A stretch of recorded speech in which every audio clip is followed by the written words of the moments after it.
Good evening to all. Judicial law classes में आपका स्वागत है। हमारा इंटरनेशनल लॉ और ह्यूमन राइट्स से संबंधित आपका ये जो एग्जाम है उसकी सीरीज चल रही है, उसकी ये आपकी 6th वीडियो है, ठीक है। और चैनल को सब्सक्राइब जरूर कर दिया करें। चलिए, इसमें हम देखेंगे संधि की परिभाषा, इसके प्रकार और कैसे ये बनाई जाती है, तो इसको डिस्कस कर लेते हैं। मेन पॉइंट्स क्या है इसके, तो पहले इसमें परिचय देखेंगे, इसके बाद इसकी परिभाषा, संधि के प्रकार और संधि निर्माण का चरण पूरा, ठीक है। तो इसकी परिचय देख लेते हैं। परिचय में यह है, देखिए, अंतर्राष्ट्रीय न्यायालयों में जिस प्रकार भी कोई भी वाद अगर लाया जाता है तो वो अंतर्राष्ट्रीय स्तर पर, वो या तो एक अंतर्राष्ट्रीय स्तर पर जो समुदाय रहते हैं, संघ रहते हैं, और जो भी इसके एक तरह के संधियों द्वारा निर्मित संस्थाएं रहती हैं, उसके अंतर्गत अगर कोई भी राज्य इन संधियों के संदर्भ में संस्थाओं का भाग है तो वो अंतर्राष्ट्रीय न्यायालय में वाद के संबंध में अपना केस दायर कर सकता है, वाद ला सकता है, और उसका उचित न्यायकरण अंतर्राष्ट्रीय न्यायालय द्वारा किया जाता है। लेकिन उसके परिप्रेक्ष्य में ये जरूरी है कि वो संधि के अनुरूप होना चाहिए, और उसमें जितने भी क्रियाकलाप हैं वो संधि के अनुरूप किए जाने चाहिए। और ये भी जरूरी है कि किसी विशेष पक्ष द्वारा नियमों की अवहेलना की गई हो या नियमों का अनुपालना की गई हो, ठीक है। अब संधियों के अनेक प्रकार भी हमको यहाँ पर देखने को मिलते हैं, क्योंकि संधियों को अलग अलग नामों से भी जाना जाता है, अलग अलग प्रकार से भी जाना जाता है। संधियों को यहाँ पर समझौता भी कहा जाता है, करार भी कहा जाता है, ये अलग अलग नाम बोल सकते हैं इनको, और कुछ नहीं है, ठीक है। इसके प्रकार दूसरा पॉइंट है इसकी परिभाषा। तो ओपनहाइम के अनुसार संधि की परिभाषा इस प्रकार दी गई है। उन्होंने कहा है, अंतर्राष्ट्रीय संधि राज्य के बीच ऐसे समझौते होते हैं जो संविदा की प्रकृति के होते हैं तथा जिनके विधिक अधिकार और दायित्व होते हैं। यानी जो अंतर्राष्ट्रीय संधि है वो राज्यों के बीच एक समझौता होता है। अंतर्राष्ट्रीय संधि राज्यों के बीच एक समझौता होता है जो संविदा की प्रकृति का होता है। संविदा की, जिस प्रकार से संविदा की जाती है पक्षों के आपस में सहमति से, उस प्रकार की प्रकृति की होती है। और उन संधियों के कुछ विधिक अधिकार और दायित्व भी होते हैं जो उन पक्षों पर लागू होते हैं, ठीक है। तो ये ओपनहाइम के अनुसार परिभाषा थी। अब संधियों के प्रकार देख लेते हैं हम यहाँ पर।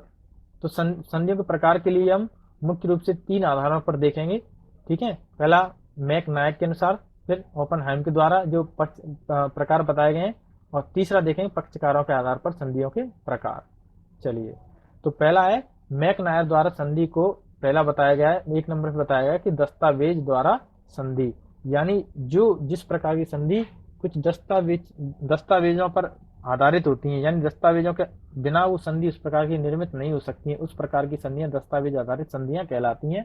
और मैक नायर द्वारा इसको पहले स्थान पर बताया गया है कि दस्तावेज आधारित कुछ संधियां होती हैं। दूसरा उन्होंने बताया है प्रकृति आधारित संधियां, यानी प्रकृति आधारित यानी एक कार्य प्रकृति पर, कार्य विषय से आधारित, विशेष कार्य से आधारित जो संधियां होती हैं उनके अलग प्रकार के आधार पर इसको बताया गया है कि जो कार्य की प्रकृति होती है, उस कार्य के आधार पर संधियों का निर्माण किया जाता है। तीसरा बताया उन्होंने विधि निर्माण करने वाली संधियां, यानी अगर कोई पक्ष हैं, अगर पक्ष आपस में सहमति से किसी विशेष विधि का निर्माण कर अपनी आपस में क्रियाकलापों को आगे कार्यरत करना चाहते हैं तो उस प्रकार की विधि निर्माण के लिए जो संधि की जाती है उसको विधि निर्माण संधि के अंतर्गत देखा जाता है। चौथा पॉइंट अपना अधिपत्र के समान प्रकृति वाली संधि, यानी चौथी संधि यह है कि जो अधिपत्र जारी किए जाते हैं उनके समान प्रकृति वाली संधियां इसके अंतर्गत आती हैं। तो ये मैक नायर के द्वारा संधियों के प्रकार थे। ओपनहाइम ने संधियों के 2 प्रकार बताए। पहला विधि निर्माण करने वाली संधि, जिसका हम ऊपर डिस्कस कर चुके हैं आपकी ये, ठीक है। दूसरा है विशेष प्रयोजन संबंधी संधि। तो ये विशेष प्रयोजन संबंधी जितनी संधियां होती हैं वो प्रकृति आधारित संधियों के अनुरूप जैसी ही होती हैं कि प्रयोजन संबंधी यानी विशेष कार्य व्यवसाय से संबंधित जो संधियां होती हैं उनको प्रयोजन संबंधी संधियों के अंतर्गत देखा जाता है।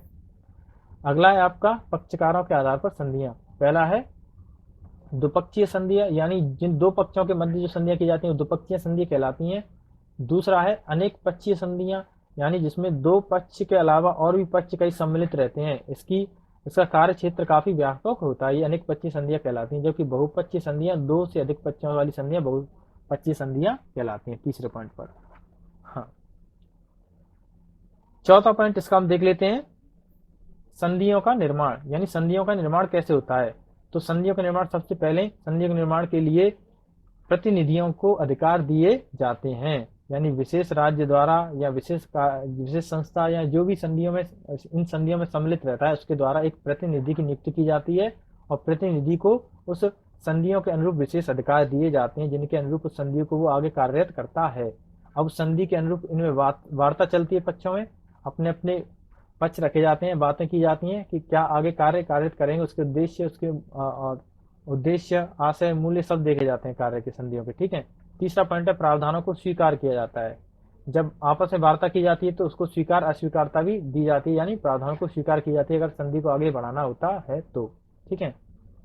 अब जब स्वीकारता हो जाती है उसके बाद संधि पर हस्ताक्षर किए जाते हैं, हस्ताक्षर के द्वारा से मान्यता मिलती है और साथ में हस्ताक्षर के साथ पूरी तरह उन्हें अनुसमर्थन दे दिया जाता है, यानी जितने संधियों के आपके मुख्य मुख्य प्रावधान रहते हैं उन सभी प्रावधानों को अनुसमर्थन दे दिया जाता है। अनुसमर्थन के बाद उसमें सम्मिलित स्वीकृति हो जाती है।